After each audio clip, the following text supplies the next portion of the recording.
Welcome back, guys, and we're back again. This time we're going to be going over the benefits of either having Bedrock or Java, what might work best for you, and what are the differences. So with that, let's get straight to it, and let's start off with Java. Let's go over the pros and cons and the differences first. So first of all, for devices, you can play it on PC. So Java is a PC version. It doesn't come on consoles or other devices. So Java does have a huge selection of servers. All you got to do is just pop onto Planet Minecraft and you'll just see an endless list of servers. The same as if you go on any Facebook page or any Minecraft related page, you're going to see loads of them. Not only that, you'll find that mods, player skins and downloadable stuff like that is actually free. And again, on Planet Minecraft, you can find loads of them anywhere, anything from maps, texture packs, mods, data packs, mob skins, and of course more servers. One huge bonus to Java is the seemingly endless amount of plugins and mods that you can change it by, so it's not quite vanilla gameplay, and you're going to be able to add loads of different things, anything from, as you can see on the screen here, potion attack, magic, power cameras, stuff to connect your Discord and other things like that. So one more thing that you can do on Java versions is go into spectator mode. By this I mean you go into an invisible mode where you can go through the world and through entities and stuff like that, so you can actually check what's going on in your world without people being able to see you. So in effect, adding a really good admin tool. Unfortunately, this is something that Bedrock does not have. And another thing that you will find on Java is of course hardcore mode, which you cannot find on a Bedrock version. If I go over to here, you can change it over to hardcore, which means you only get one chance, everything's set on hard. If you die, that's the end and you don't get to start again. Again, especially for the serious Minecrafters, it is fun to do this, but you won't be able to find that on Bedrock, unfortunately. And one more pro for Java as well is that you can actually choose what version you want to go on, so you can go anywhere from the oldest version to the newest version, and you can also have servers like that. Bedrock, you can't quite do that. On the device it always updates to the latest version, so you might have a server that's on an older version, however you won't be able to play. And there are of course in-game differences such as farming. Farming you can find a little bit easier in Java. I do believe that crops do grow a little bit faster than on Bedrock.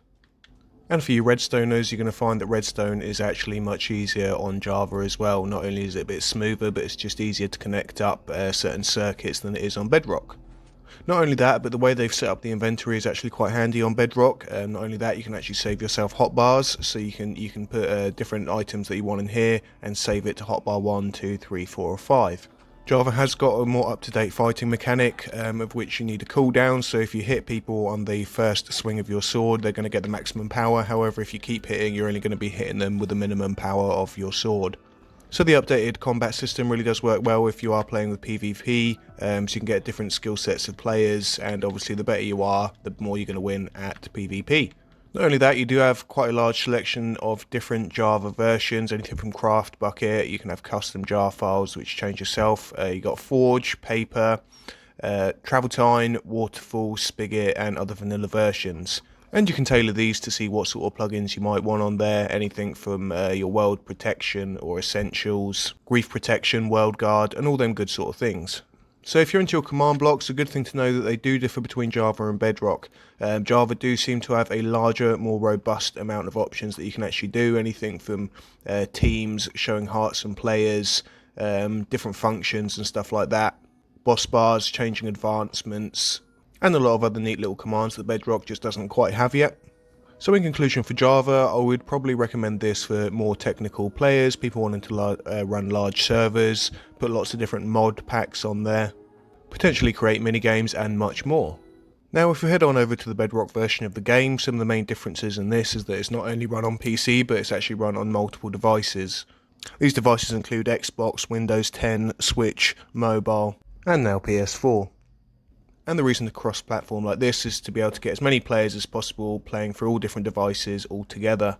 So one way they've made this cross-platform very possible and much easier is by adding realms. So with realms you can start yourself up to a 10-player game and people can join across all different devices. Now realms is something they have actually added to Java lately, but I know it's one of the newer versions because servers seem to be predominantly what Java players like to start. In terms of mods, Bedrock doesn't have quite as many mods. However, since the new update, I believe it's the 1.16.1, they've added a few different features for game developers to be able to add different add-on and mods.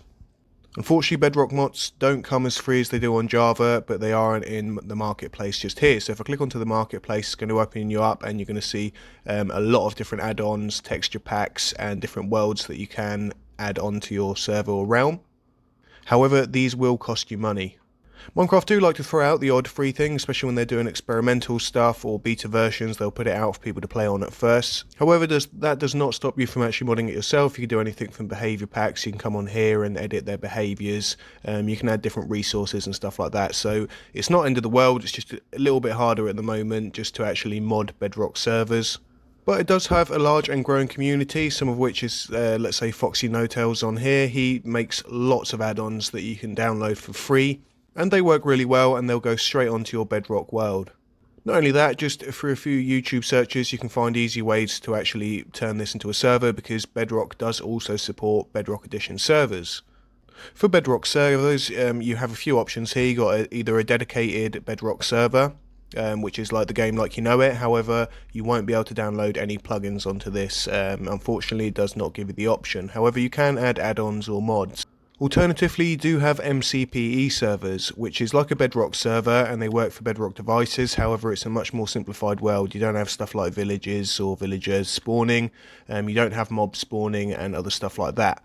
However, they do support plugins. So with that, you can actually download mob plugins, like you can see the mobs appearing here on this server, and many other things such like anti-cheats, anti-grief, land protection, and all the stuff that you might actually find on Java. Command blocks are usually disabled in these worlds though, because they're an older version. And another similar one on Bedrock is Nucket X. Again, it's not hugely popular because sometimes, well, lately they haven't updated it, so you can't actually play it with the consoles at the moment, and I think it is waiting for an update. However, it works very much the same as the MCPE servers. It has a much less generated world without villages and stuff like that. However, you can add plugins, therefore making it a bit more like Java. Now back to realms on Bedrock, they do have a very large and growing community. Although they only fit 10 people at a time, it seems that ones are constantly opening, and I mean daily. We're having new realms coming up every single day, and we do have realms that have been there for a few years. It's a very easy way to actually get yourself up and playing with multiplayer. However, as easy as they might be, I do actually find and recommend myself a lot easier way, which is actually to get a server. Perhaps for our awesome sponsor, SeekerHost. Because not only do they actually cost a lot less, you can hold more people, and you've got a lot of different things that you can do to them that you can't actually do on your normal Minecraft realm. Anything from configuration to more protection, you can add mod packs a little bit easier. And price-wise, it pretty much always beats Realms. I mean, Realms you can only let 10 players on, and I believe it's $7.99, and that's in pounds at the moment. Whereas if you head over to here for $2 a month, you can have 12 player slots on your Bedrock server. Protection wise, of course, Java and Bedrock are both protected as much as they can be by Microsoft and Mojang. However, for the Bedrock version, you do need to have a gamer tag, and that is attached to your account at all times. You can change it once for free, but after that you do need to pay for it, and that will stop people doing stuff, getting banned, and then just changing their gamer tag over and over. Plus, they can track you if you have cheated or done something you're not supposed to in one of the servers. They can, of course, come back to you and find you using your gamer tag. Commands do differ in Bedrock, and they do have some different choices, and they also don't have some stuff that Java do have. That is, of course, up to personal preference, and it depends what works best for you. Personally, myself, I like Bedrock commands. They seem to have made it a lot more simple to actually use them. However, you don't have quite as much choice and variant that you do in Java. So although Bedrock might not have plugins, they have gone about it a different way, and they've provided us with these three very helpful blocks: the border block, the deny block, and the allow block. And these three blocks really have changed the game, because now you can allow areas where people can break, can't break, or can't go past at all. Unfortunately, there is no spectator mode and there is no hardcore mode. Of course, they do still have easy, normal, and hard. And redstone does work a little bit differently. It still does work, just not quite in the same way as Java. Currently, Bedrock can't join Java games, although I do believe there are services at the moment which do allow some sort of cross-platform. However, they're not always working at the best at the moment. Potentially in a couple of years they might all be rolled out nicely, but for the moment, Java and Bedrock players do tend to have to play separately. However, if you are looking to play with lots of friends across different platforms, I would suggest Bedrock, because you don't just need to be on a PC, you can be anything from a Switch to a mobile.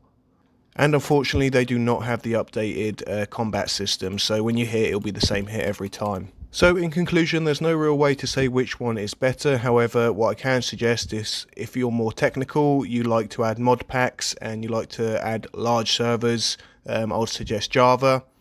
However, if you're looking to play across lots of different platforms and all your friends play on different devices, then I would suggest your Bedrock. Thanks for watching, guys. If you want any more videos like this, don't forget to check out my channel and of course the knowledge base on SeekerHost. And if you're looking to run your own server, don't forget to check out SeekerHost Sipes. They do have some very well priced servers on there. Not only that, but the gameplay is impeccable. Thanks for watching. Bye bye.